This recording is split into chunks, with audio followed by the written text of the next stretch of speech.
ఇప్పుడు మీ పేరేం పేరన్నా? నా పేరు మురార్ రమేష్, మాది వైరా నియోజకవర్గం. ఈసారి ఏ గవర్నమెంట్ ఫామ్ ఇద్దాం మన తెలంగాణలో? గవర్నమెంట్ అంటే కాంగ్రెస్ రావాలని మేము అనుకుంటున్నాం. మాది ఏజెన్సీ ఏరియాలో మాకు బీసీ క్యాండిడేట్ మేము.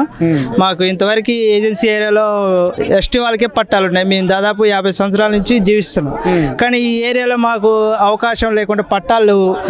భూమి ఉన్నది, భూమి ఉండి కూడా సుఖం లేదు. దానికి పట్టాలు ఇవ్వడానికి అధికారం లేదు. కేసీఆర్ పట్టాలు ఇస్తున్నాడు ఆశతో మేము ఉన్నాంలే, కానీ ఆ ఏరియాలో పట్టాలు లేక ఎస్టీ వాళ్ళకే రైతు బంధు అన్నీ వస్తున్నాయి.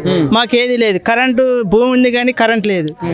డీడీ కడదామంటే బీసీ క్యాండిడేట్లకి డీడీ లేదు అంటారు. దానివల్ల మాకు చాలా ఇబ్బంది అవుతుంది. ఇప్పుడు మాకు కేసీఆర్ గొర్రెలు ఇచ్చిండు, ఇచ్చిన 1,75,000 డీడీ పెట్టినలే కానీ ఫలితం లేదు. దేనివల్ల అంటే ఆ గొర్రెలు కాసుకోవడానికి బనికి రావట్లేదు, ఇటు మళ్ళీ కాయాలన్నా వాటికి మేత లేకుండా అవుతుంది. ఏరియాలో ఈ రోడ్లు ఎమ్మడిపోతే రైతులు రానియరు. దానివల్ల చాలా ఇబ్బంది అవుతుంది. ఆ కేసీఆర్ ఒకవేళ మేము అమ్మిన ఆ గొర్రెలు మాకు 50,000 కంటే ఎక్కువ రావట్లేదు. ఇచ్చినా మేము కట్టిన డీడీలు 10,000, 5,000 వాటి కోసం రోజు ఎదురు చూడాల్సి వస్తుంది. అవి వచ్చినా కూడా చనిపోతున్నాయి గొర్రెలు, ఫలితం లేదు. దానివల్ల మాకు ఏజెన్సీ ఉన్న ఏరియాలో అదర్ క్యాస్ట్లకు కూడా పట్టాలు ఇస్తే చాలా అవకాశాలు ఉంటాయని మేము బాధపడుతున్నాం. ఓకే అన్న, మరి కాంగ్రెస్ ప్రభుత్వం వస్తే ఇవన్నీ మారుతాయి అనుకుంటున్నాను? మారడం అనేది కాదు, ఇప్పుడు విచ్చలవిడిగా అయిపోతుంది. ఎవరు లెక్క చేయట్లేదు, అంతా ఒక ఏకపక్షం అయిపోతుంది. దానివల్ల ప్రతిపక్షం వస్తే మళ్ళీ ఏమన్నా ఫలితాలు ఉంటాయని మా ఆశతో కాంగ్రెస్ గెలిపించాలని మేము అనుకుంటున్నాం. ఓకే అన్న, ఇంతకు ముందు ఉన్న మీ నియోజకవర్గంలో ఇంతకుముందు ఎమ్మెల్యే గెలిచే అవకాశాలు ఉన్నాయి? ఇంతకుముందు ఎమ్మెల్యే గెలిచేది అవకాశాలు అంటే మదన్ లాల్ అనే వ్యక్తి కొద్దిగా పని చేసిండు. అది మళ్ళీ ఆయన గెలిపిస్తామేంటంటే టీఆర్ఎస్ ప్రభుత్వం మళ్ళీ పైకి వస్తే మళ్ళీ ఇబ్బంది అవుతుందని కాంగ్రెస్ అభ్యర్థిని గెలిపించాలని మేము అనుకుంటున్నాం. Okay, thank you. మీ పేరు? వెంకన్న. ఈసారి ఏ గవర్నమెంట్ ఫామ్ అయిద్దన్నా? ఈసారి కాంగ్రెస్ అయింది. ఎందుకన్నా? ఎందుకంటే కొంతమంది బీసీలకి పట్టాలు ఇవ్వలేదు, సర్వే చేసిండు, ఇవ్వలేదు. వాళ్ళకి ఎస్టీ వాళ్ళకే ఇచ్చిండు కాబట్టి ఉన్నోళ్ళంతా వాళ్ళకే ఓట్లేస్తారా? ఏరు కదా. ఒక ఎస్టీ అయితేనే గెలుతాడా? గెలవలేవాడు కదా.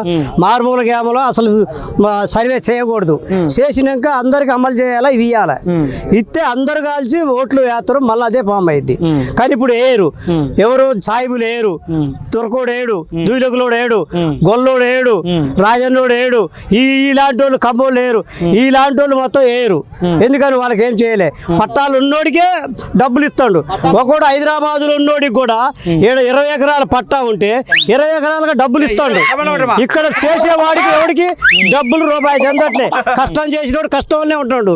బాగుపడ్డాడు ఇంకా డాబాలు కడతాడు, ఇంకా బౌతులు కడతాడు, బిల్డింగులు చేస్తాడు. వాడు ఇంకా పైకి పోతాడు. వాడికే రాజకీయం కావాలి, వాడికే ఓట్లు వేయాలి, వాడే గెలవాలి. కానీ పేదోడు అయితే బతకకూడదు. పేదోడికి చేసిన సర్వే కూడా మాపి. ఇదేనా మీరు చేసే ప్రభుత్వం? అందుకోసం ఖచ్చితంగా కాంగ్రెస్ ఫామ్ అయింది. ఓకే అన్న, మీదే నియోజకవర్గం? ఏది మాది వైరా. ఈసారి మరి ఎవరు గెలుస్తారని అభ్యర్థి? ఈసారి విజయబాయికి వెళ్తుంది. వస్తే ఆమెకు కన్ఫర్మ్గా వెళ్తుంది. నేను చెప్తామన్నా. ఇక్కడైతే కోరంగానికే వెళ్తాడు, కాంగ్రెస్ వెళ్తా. నేను చెప్తాను. ఫైనల్ గా మీ ఓటు ఎవరికన్నా? నా ఓటు కాంగ్రెస్ కే ఈసారి. ఓకేనా, థ్యాంక్ యూ అన్న. కాంగ్రెస్కి గొర్రెలతో నడిచిండా, వాళ్ళ అనుకూలమైన దగ్గర జిల్లాలకు ఇచ్చిండు. బయట జిల్లాలకి దగ్గరకి అయితే రాలేదు కదా. మరి మేము డబ్బులు కట్టి ఇంతసేపు డబ్బులు బ్యాంకులలో కట్టే ఉన్నాం. మేము కట్టినా మా గొర్రెలు వచ్చేటట్లు లేవు.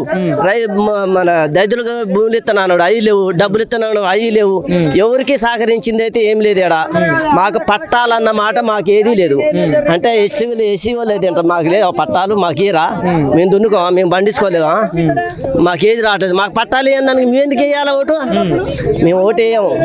కాంగ్రెస్కి వచ్చినా ఇవ్వకపోయినా బాధ లేదు, కానీ అటే వేస్తాం ఓటు. ఏ గవర్నమెంట్ ఫామ్ అయితే అనుకుంటారు మరి? మాకైతే కాంగ్రెస్ అయిద్దని. కాంగ్రెస్ అయిద్దని ఉంది.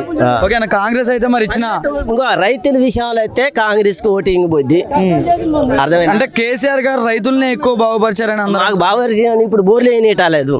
ఇప్పుడు మాకు బోర్లు ఏం ఇటాలా, పట్టాలు ఇటాలా. మీ ఎట్లా బతకాలి ఇప్పుడు? కరెంట్ సార్ ఇయ్యటలేదు అట్లా మీది ఏ నియోజకవర్గం అన్న? మాది ఓయరా వైరా నియోజకవర్గం. ఆ, ఈసారి వైరా నియోజకవర్గంలో ఎవరికి వెళ్తారు అనుకుంటారు? ఏ పార్టీకి వెళ్తుంది? కాంగ్రెస్ వస్తుంది. ఎవరు వచ్చిన టీఆర్ఎస్ ఏది ఎక్కడైతే ఏది రాదు. ఎందుకంటే మాకు చేసింది అయితే ఏం లేదు. పల్లెటూర్లలో మాకు వచ్చి వాళ్ళు వద్దిచ్చింది అయితే ఏం లేదు. ఇప్పుడు కాబట్టి కాంగ్రెస్ ఫామ్ అవుతుంది ఆడ. ఏది కాకపోయినా కాంగ్రెస్ అయితే ఫామ్ అవుతుంది. బీజేపీ పరిస్థితి ఎలా ఉందన్న? బీజేపీ అంటే అది దగ్గర పడలు మనకి ఇక్కడ దాకా లేదు మన జిల్లాలలో. అంటే పైన గవర్నమెంట్ ఫామ్ చేసే అవకాశం ఉందంట. అది కూడా కళ కళ. మరి ఏ గవర్నమెంట్ ఫామ్ అయితే మంచిగా ఉంటుంది అనుకుంటా? కాంగ్రెస్ అయితే మంచిగా. మీ ఓటు ఎవరికి వేస్తారన్న? మీ నియోజకవర్గం కాంగ్రెస్కే.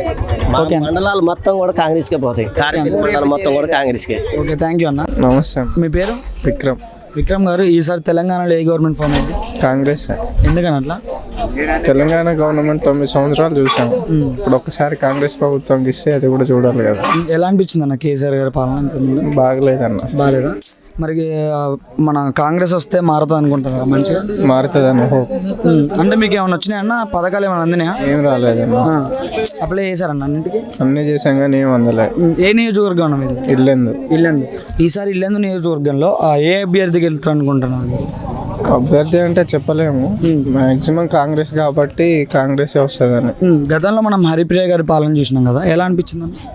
బాగానే ఉందిలే కానీ మాకైతే ఏం పథకాలు అయితే ఏం అందలేదు. అందే వాళ్ళకి అందినాయి.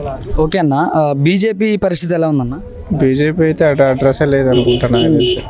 ఓకే, ఇప్పుడు బీజేపీ ఏమో మరి జనసేన పొత్తు వస్తుంది కన్నా, పైన గవర్నమెంట్ ఏమైనా ఫామ్ చేసే అవకాశాలు ఉన్నాయంట? ఏమో అన్న, మరి ఇక చెప్పలేం కదా, మనకైతే తెలియదు. ఏం తెలియదు అన్న. మీరేం చేస్తారన్న? డిగ్రీ అయిపోయింది. స్టూడెంట్. మీరు ఏం కోరుకుంటున్నారన్న ఈసారి వచ్చే ప్రభుత్వం నుంచి? కాంగ్రెస్ ప్రభుత్వం వస్తే కొంచెం ఇల్లు లేని వారికి ఇల్లులు కానీ ఏమైనా నిరుద్యోగులకి ఉద్యోగాలు వచ్చే అవకాశం ఉందని. నిరుద్యోగులకు ఉద్యోగాలు వచ్చే అవకాశం ఎక్కువ ఉందండి. థ్యాంక్ యూ అన్న.